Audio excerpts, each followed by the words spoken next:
Hi friends, हम लोग अवतल और उत्तल दर्पण में F = R/2 प्रूफ करने के बाद कल के सेशन में अवतल और उत्तल दर्पण द्वारा बने प्रतिबिंब की स्थितियों के बारे में देखा। आज के इस वीडियो में हम लोग देखने वाले हैं ये चिन्ह परिपाटी क्या होता है और अवतल और उत्तल दर्पण का उपयोग क्या होता है उसके बारे में देखने वाले हैं। आपके एग्जाम में अवतल दर्पण का उपयोग बार बार पूछा जाता है, तो ये वीडियो भी बहुत ज़्यादा आपके लिए इम्पोर्टेंट और हेल्पफुल होने वाला है, तो बने रहिएगा वीडियो के अंत तक। यदि आप चैनल पे पहली बार आए हैं तो चैनल को सब्सक्राइब करके बेल आइकन को दबा दें, जहाँ से हमारे प्रत्येक वीडियो का नोटिफिकेशन मिलता रहे। और हमारे प्रत्येक वीडियो का PDF नोट्स पाने के लिए आप टेलीग्राम से जुड़े। टेलीग्राम का लिंक नीचे डिस्क्रिप्शन बॉक्स में उपलब्ध है और प्लीज़ वीडियो को लाइक और शेयर कर दीजिएगा। आइए सबसे पहले हम लोग जानते हैं अवतल दर्पण का क्या उपयोग है।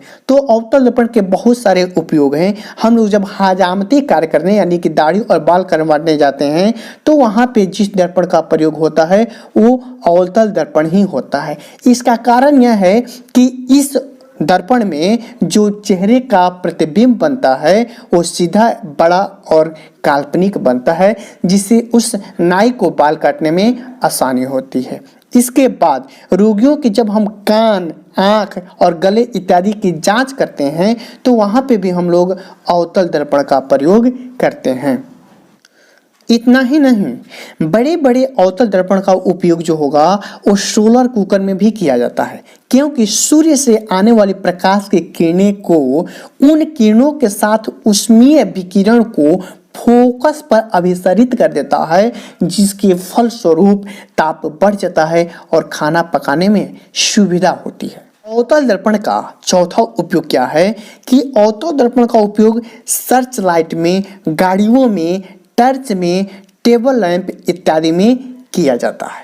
अभी तक हमने अवतल दर्पण का उपयोग देखा, अब जानते हैं उत्तल दर्पण का उपयोग क्या होगा।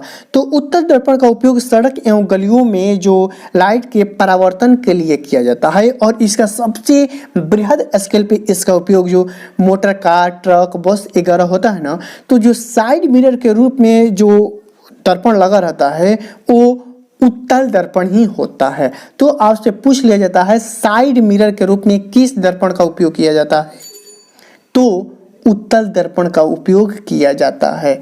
अब जानते हैं ये चिन्ह परिपाटी क्या होता है। तो गोलीय दर्पण द्वारा किसी वस्तु का प्रतिबिंब जो बनता है ना, तो कभी दर्पण के आगे बन जाता है तो कभी दर्पण का पीछे बन जाता है। इन दोनों स्थितियों में उस प्रतिबिंब के बीच विभेद करना मुश्किल होता है, इसलिए चिन्ह परिपाटी का उपयोग किया जाता है। नोट में एक बातें आप लोग को बता रहे हैं कि आज के डेट में परिचालित चिन्ह परिपाटी निर्देशांक चिन्ह परिपाटी के नाम से भी जाना जाता है। आइए इस चिन्ह परिपाटी के क्या नियम हैं उसके बारे में जानते हैं। ध्रुव को मूल बिंदु मानकर सभी दूरी मापी जाती है, यानी कि जो दूरी मापी जाती है वो किसको मुख्य बिंदु मानकर बनाई जाती है, तो ध्रुव को मूल बिंदु मानकर। और आपतित प्रकाश की दिशा में मापी गई दूरी, यानी कि जिधर से प्रकाश आ रही है उधर अगर आप दूरी मापते हैं तो वो धनात्मक होगा, और विपरीत दिशा में मापी गई दूरी यानी आपतित के विपरीत दिशा में मापी गई दूरी ऋणात्मक होती है। चिन्ह परिपाटी का अगला नियम क्या है, जो मुख्य अक्ष के ऊपर लंबवत जो दूरियां होंगी वो धनात्मक होंगी, जबकि मुख्य अक्ष के नीचे लंबवत सभी दूरियां जो होंगी वो ऋणात्मक होगी। और इस चिन्ह परिपाटी के नियम से क्या निष्कर्ष निकल के आया, जब वस्तु हमेशा दर्पण के बाईं ओर रखा जाता है। वस्तु कहाँ रखा जाता है? दर्पण के बाईं ओर। इसलिए वस्तु दूरी जो होगी अवतल दर्पण या उत्तल दर्पण में ऋणात्मक होगी, यानी कि वस्तु दूरी चाहे अवतल दर्पण हो चाहे उत्तल दर्पण हो, वस्तु दूरी को हम लोग U से सूचित करते हैं। वस्तु दूरी चाहे उत्तल दर्पण हो या अवतल दर्पण हो वो क्या होगा? ऋणात्मक होगा। दूसरा का निष्कर्ष क्या निकल के आया, अवतल दर्पण का फोकस दर्पण के सामने बाईं ओर होता है, इसलिए अवतल दर्पण की फोकस दूरी ऋणात्मक होगी, जबकि उत्तल दर्पण की फोकस दूरी ऋणात्मक नहीं होगी। यानी उत्तल दर्पण की फोकस दूरी ऋणात्मक नहीं होगी, मतलब उत्तल दर्पण की फोकस दूरी धनात्मक होगी और अवतल दर्पण की फोकस दूरी ऋणात्मक होगी। यानी अवतल दर्पण में क्या होगा, अवतल दर्पण में फोकस दूरी ऋणात्मक होगी, जबकि उत्तल दर्पण में फोकस दूरी धनात्मक होगी।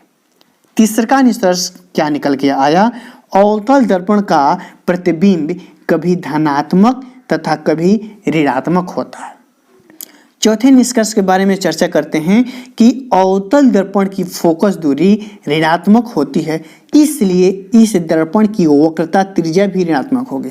यानी कि जब अवतल दर्पण की फोकस दूरी ऋणात्मक होगी तो उसकी वक्रता त्रिज्या भी ऋणात्मक होगी, और उत्तल दर्पण की फोकस दूरी धनात्मक होती है, इसलिए उत्तल दर्पण की वक्रता त्रिज्या भी धनात्मक होगी। उम्मीद करते हैं कि इससे पहले वाले सेशन यानी कि प्रतिबिंब कब, क्यों, कहाँ और कैसे बनता है और इस चिन्ह परिपाटी को अच्छे से समझ लिए होंगे। अगर आप अच्छे से समझ लिए होंगे तो दर्पण सूत्र आपको थोड़ा सा भी दिक्कत नहीं करेगा। इससे आगे वाले सेशन में हम लोग दर्पण सूत्र सिद्ध करने वाले हैं। आज का यह वीडियो आपको कैसा लगा हमें बताइए। फिर मिलते हैं हम लोग अगली वीडियो में दर्पण सूत्र के साथ। तब तक के लिए धन्यवाद।